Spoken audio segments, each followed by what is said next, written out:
God bless you. Okay, now we got the next guy coming up. Who's the next one? John Leary.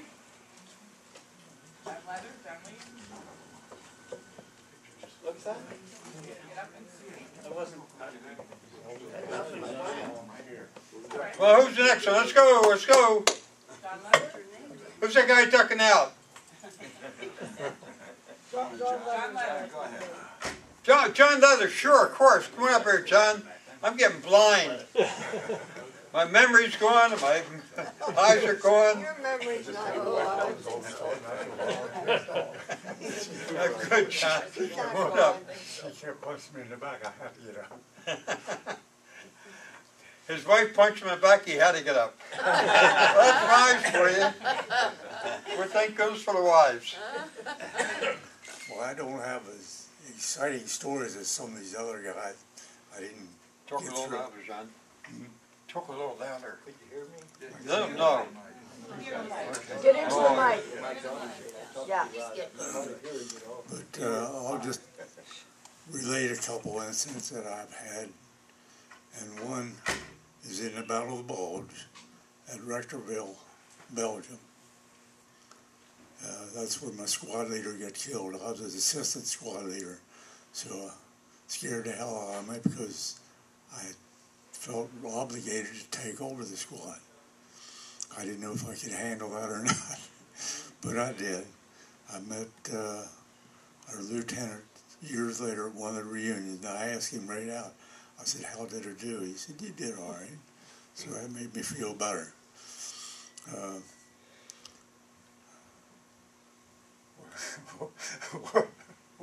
What other story you want me to tell? Maybe you should tell it. And I don't mean the one about the potato either. No. Yeah. Yeah. That's another story.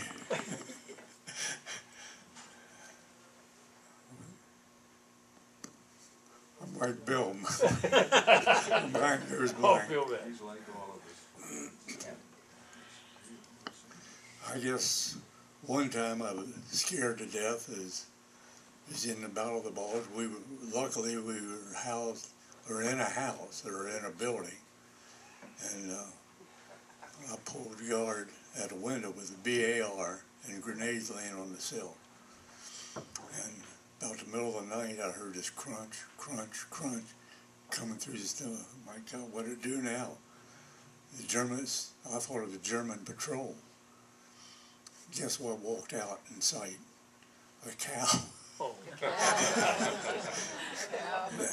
That was another big relief. So, you're lucky you didn't shoot. As you all know, you don't know what you're going to do until you have to do it. So, He's right.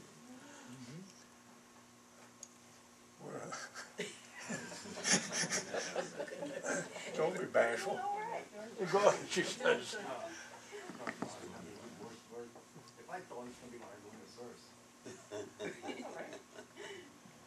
What other story do you want me to tell? I don't know, honey. You have several. Huh? You have several. About the little boy. Well, I think I told Dad. I don't like to tell this story. But on the invasion into Germany, we had a good landing in the glider. I was with the 194th.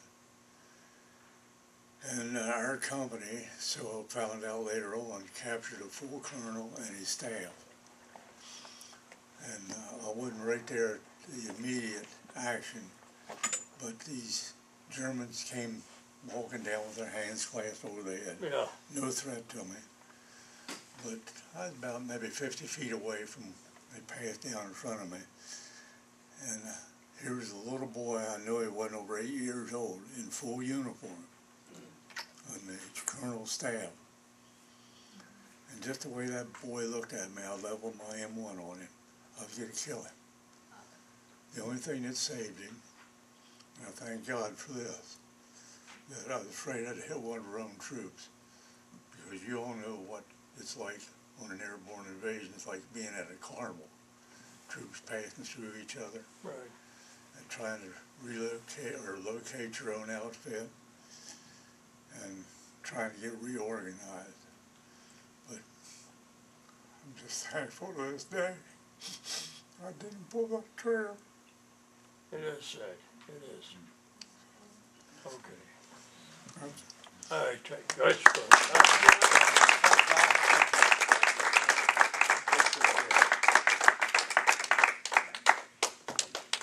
Who did we miss? Who else is back there? Joe, you haven't really said anything. Why don't you come up, Joe Quaid, and tell your experience? Huh? Go to the first floor. John Leary Did you hear me? and First floor. Yeah, first of all. Who? of our visitors and Bob Smith over here. And George Wadicka back there. Tradika, up here. Come on. Hey, I haven't seen you back there. Back there hiding. I don't have any good war stories.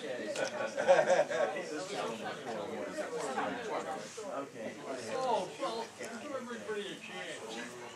He's trying to give me a tour, you know that. Here's a guy who can talk. No, he can't. No, you're alive.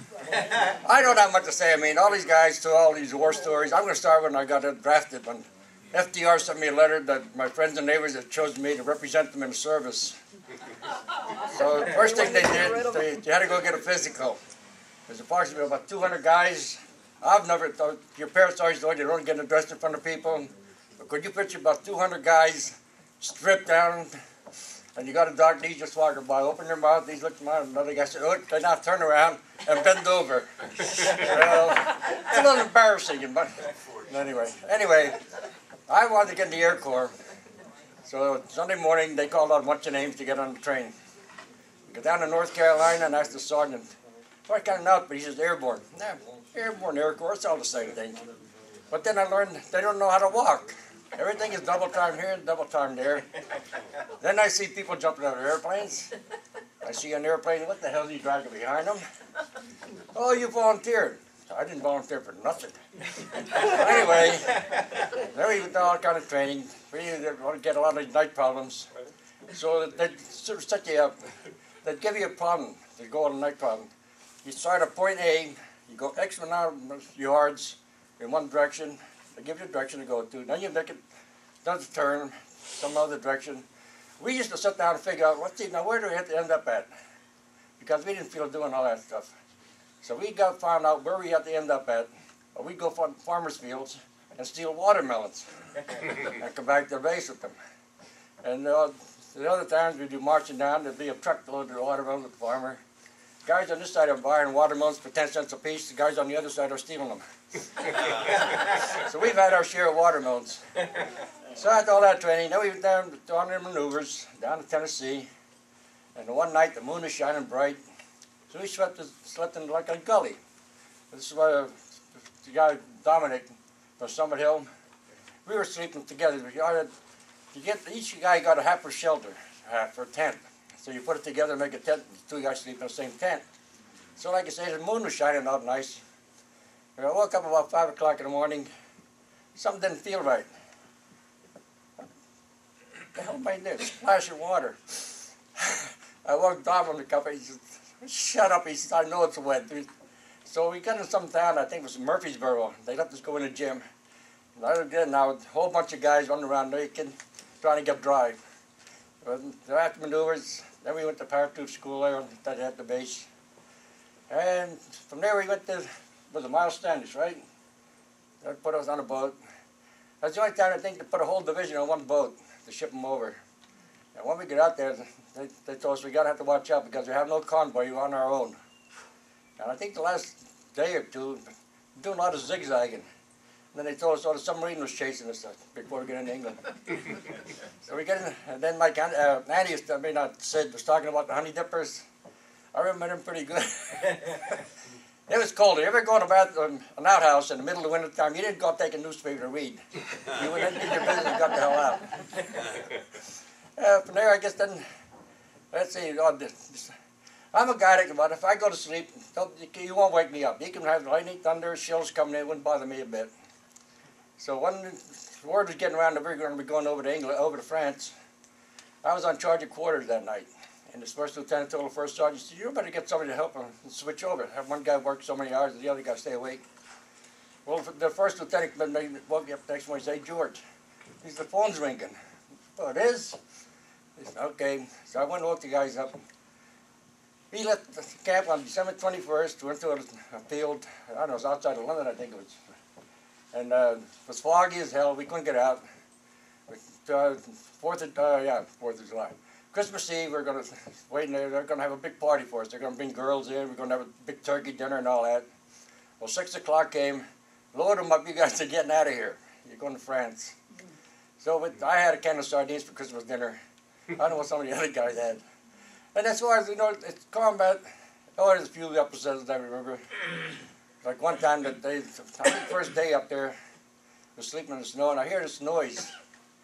I couldn't recognize the voice, I mean, the language or anything else. I woke up, I thought, oh, God, the Germans are here. Here was a bunch of Frenchmen. You people ever drink chicory? It's like coffee, but it's bitter as all hell. And the only good thing about it was hot. It was called little demonstrations cups. And the other experience was up after getting into Munster. And we moved up, and the lieutenant says, look, we're going to take over this house. He said, you told people to get out. He said, I asked him, well, what did you say? He said, just say Rouse. Okay, so he left the Jeep drive, went back to the other guys. I knocked on the door, this old gentleman opened the door, and I held it Rouse.